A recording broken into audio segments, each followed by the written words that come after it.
Ah, on est bien là, pas vrai Samson? Aujourd'hui, c'est le premier jour de vacances des deux amis.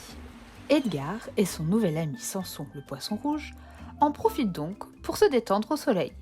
Bien installés sur des bouées gonflables sur l'eau, ils en profitent pour discuter. Quelle vue! Tu sais Edgar, cela me fait vraiment du bien d'être ici. Les grands espaces me manquent toute l'année quand je suis dans mon bocal. Oh, attention les amis! On dirait que la mer se réveille. Et voilà nos deux amis sous l'eau en un rien de temps. J'arrive Samson, attends-moi! Une fois sous l'eau, Edgar découvre avec Samson la vie sous-marine. Il est impressionné par toute la faune et la flore qu'il voit. Quel monde merveilleux! Regarde!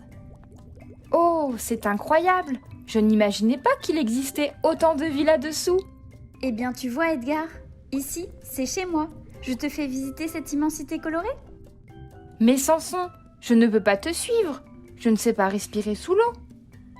Le petit poisson attrape alors une bulle qui passait par là. Et le voilà qui souffle, souffle et souffle encore jusqu'à obtenir une énorme bulle. Avec cette gigantesque bulle en guise de scaphandre, je vais pouvoir passer des heures sous l'eau. En avant, Samson, je te suis. Ça alors, Edgar n'en croit pas ses yeux. Devant lui, des centaines de poissons, des baleines, des dauphins et même des tortues géantes nagent tous dans la même direction. Il y a du monde ici. Regarde ce groupe là-bas. Ils sont minuscules.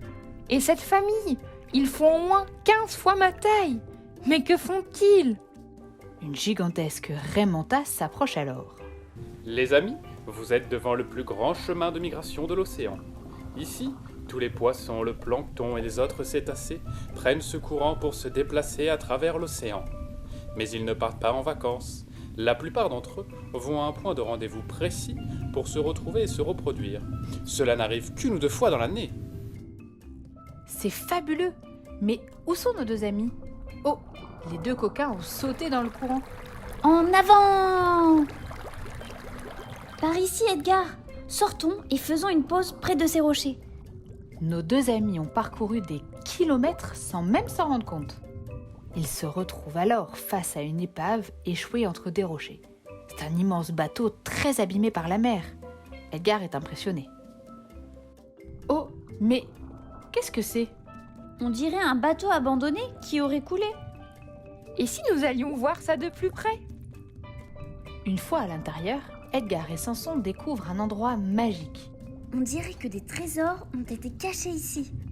C'est vrai, regarde ce coffre là-bas.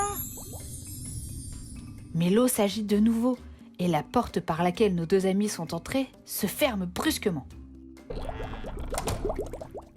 Oh non! Votre curiosité vient de vous causer un gros problème. Voilà nos deux amis enfermés dans le bateau. C'est affreux! Qu'allons-nous faire? Nous sommes bloqués à tout jamais. Personne ne va nous retrouver ici. Calme-toi Samson, nous allons sortir de là grâce à notre ami le petit aventurier. Tu vas nous aider à trouver un moyen d'ouvrir cette porte. Pas vrai? À toi de jouer. Petit aventurier, peux-tu trouver un objet qui nous permettra de sortir de cette épave? Je te laisse réfléchir.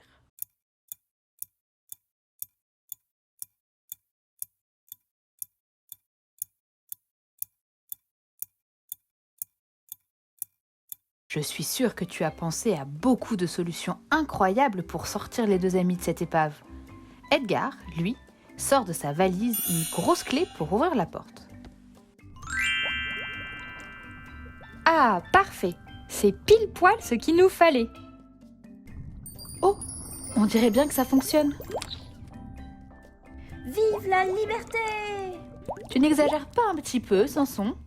Les amis continuent leur exploration des fonds marins. Ils se retrouvent soudain face à une immense barrière colorée. Regardez les amis, toutes ces couleurs. Ça paraît magnifique vu d'ici. Qu'est-ce que c'est? Bonjour les amis, c'est la première fois que je vous vois dans le coin. Bienvenue à la grande barrière de corail. Tiens, celui-ci tout blanc a l'air plus vieux que les autres. Bonjour Monsieur Corail.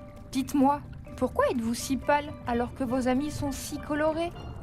Tout simplement parce que j'arrive au bout de ma vie, petit renard. Tu sais, c'est le cycle de la vie. J'ai bien profité de tout ce que j'ai vécu. Et il est temps pour moi de laisser la place aux plus jeunes. Oh, mais vous avez raison. C'est pour cela que je vais profiter de mes belles aventures et de chaque instant qui passe. Au revoir et merci monsieur le corail. Je me souviendrai longtemps de notre rencontre. En route les amis, de grandes découvertes vous attendent encore. Les profondeurs sont si attirantes. Edgar et Samson décident donc de descendre encore un peu plus profond. Oula, il commence à faire sombre ici. Je ne me sens pas très bien, Samson. Avoue Edgar. C'est à cause de la pression de l'eau, Edgar. Il faut descendre petit à petit. Oh, mais qu'est-ce que c'est que ça? Ce sont des déchets? Mais ça n'a rien à faire ici. Edgar, pourrais-tu m'aider à nettoyer l'univers de mes amis de l'océan? Ces déchets vont mettre des centaines d'années à se dégrader et vont polluer l'eau. Bien sûr, Samson. Hop, dans ma valise. Edgar et Samson s'appliquent donc à ramasser les bouteilles en plastique, les gobelets, les vieux filets de pêche et même les ampoules cassées. Bouh, on ne voit vraiment plus rien ici. Les abysses sont si profonds que la lumière du soleil ne peut pas arriver jusqu'ici. C'est pour cela que les animaux doivent créer leur propre lumière pour y voir. On appelle ça la bioluminescence. Edgar se heurte soudain à quelque chose. Boum! Aïe aïe! Ça va, Edgar? Je me suis cogné à quelque chose. Oh, mais je suis désolée, messieurs. Je ne vous avais pas vu, j'ai cassé ma lampe. Je n'arrive plus à me déplacer. J'y vois rien du tout, là. Que ce poisson est étrange. Il a une énorme bouche et une petite lumière cassée au-dessus de sa tête. C'est un poisson-lanterne, Edgar. Oh, mais j'ai une idée. Peut-être pourrions-nous réparer ta lampe avec les déchets que nous avons ramassés tout à l'heure? Petit aventurier, à toi de jouer. Pourrais-tu imaginer une lampe de rechange pour le poisson-lanterne avec les déchets qu'Edgar a ramassés? Il y avait un vieux filet, une ancienne ampoule et un gobelet en plastique. Je te laisse réfléchir.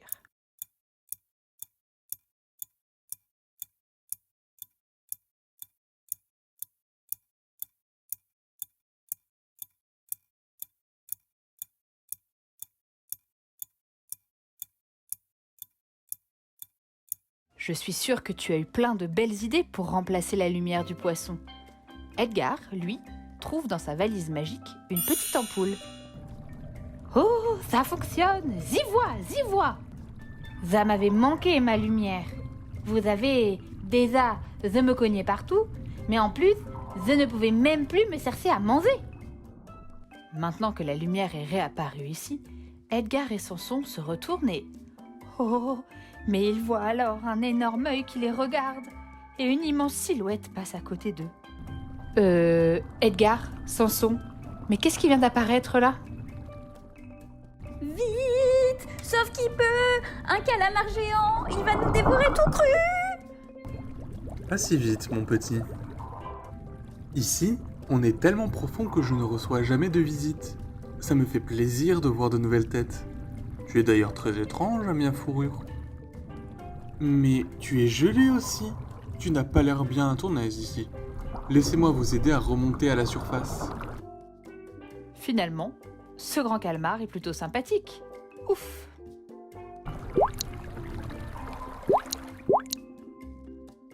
Nous voici de retour à la surface, Samson. Il est temps de rentrer. Oh, tu ne rentres plus dans ton bocal. Tu as grandi durant notre voyage. Tu devrais rester ici, Samson. Après tout, c'est ici ta vraie maison. Edgar et Samson se font alors un dernier câlin pour se dire adieu. Et oui, tu vois, petit aventurier, quand on aime quelqu'un, c'est une preuve d'amour de le laisser partir s'il le souhaite. Alors, au revoir Samson et belle vie! Retrouve mes histoires créatives sur mon site www.dipongo.co. À bientôt!